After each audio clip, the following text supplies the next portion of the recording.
Hello and welcome to this video. This is my wife's idea, so I'm doing it, I guess. This is like a little get to know me session. She's written down some questions for me and I have to answer them in front of a camera. Wish me luck.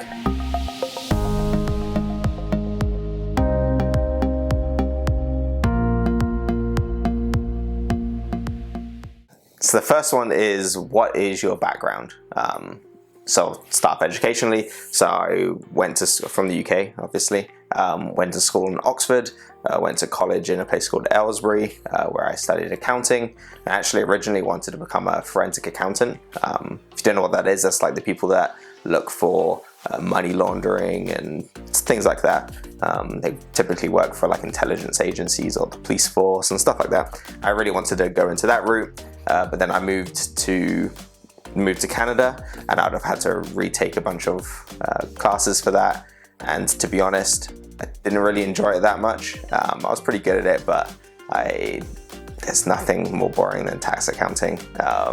So I decided to put my passion to another area, and then I found finance, wealth management. Backtracking to culturally, my background, so on my dad's side, they're from Barbados, and my mum's side is from Canada, actually. I was raised by my dad as a single parent until we was 8, and then he got remarried, and then I actually went into the care system when I was 13 or so, and went around a few different foster homes, learned a lot, and honestly I think that's where a lot of my drive came from. I learned two sides of the coin. I stayed with lots of different type of people. That some had made good decisions, some had made bad decisions. Oftentimes it wasn't due to a lack of education or something like that. It was often just the decisions that they made. And I saw where I stayed with one family who were pretty wealthy, and they did it just by building homes, and then they would sell it, and then they'd build another home and sell it and build another home. And they slowly built some wealth so that they could retire comfortably. And then I stayed with other families who kind of lived on the more paycheck to paycheck side. I also had some other kids in the foster care system that ended up in jail on drugs, and others that did better. I'm part of the group that did a lot better. I guess I decided that I didn't want to continue that cycle. Number 2 is, what are your hobbies? So I obviously have a wife, and I have a dog, so we do a lot of outdoorsy stuff. We go to the dog parks and stuff like that.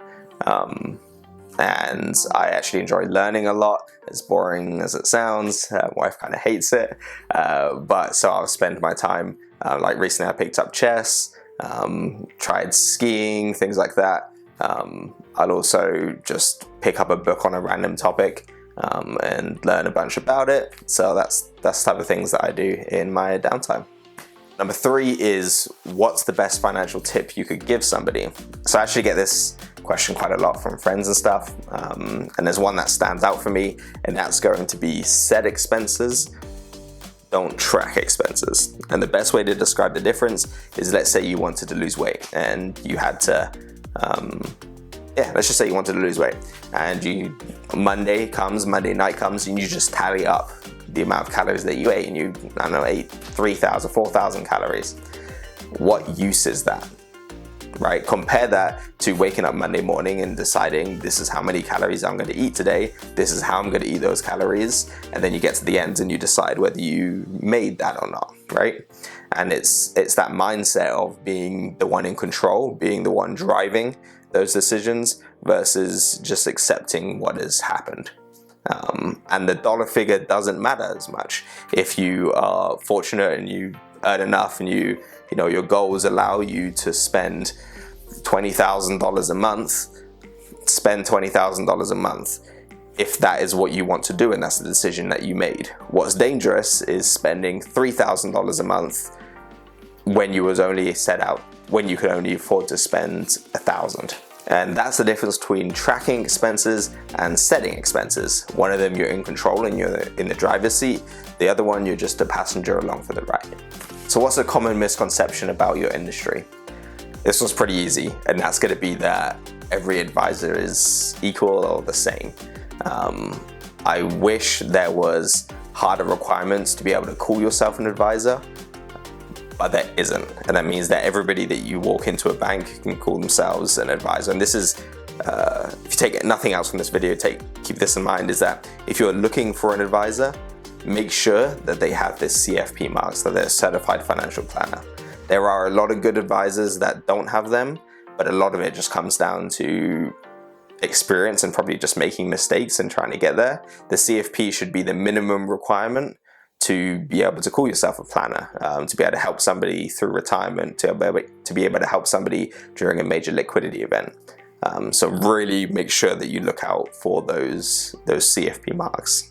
Number 5, what do I love/hate about my job? I think it depends on the day.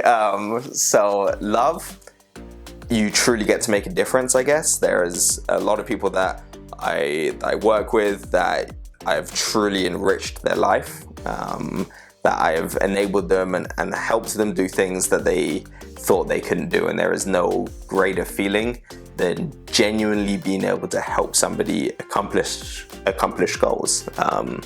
That is by far the best thing. That's what keeps me doing what I do every single day. For what I hate is going to be along the lines of, it's not something I deal with every day, but it's again to do with the industry side of things, that some advisors aren't held to a high enough standard when it comes to dealing with the public. I think that there's a lot of mistakes that happen that maybe put somebody off of invest. Like a really common one is like 2008. Somebody invested in 2008 and never wants to invest again, and that will completely change the financial trajectory of their lives because an advisor didn't take the time to truly explain that this was very possible and very likely to happen.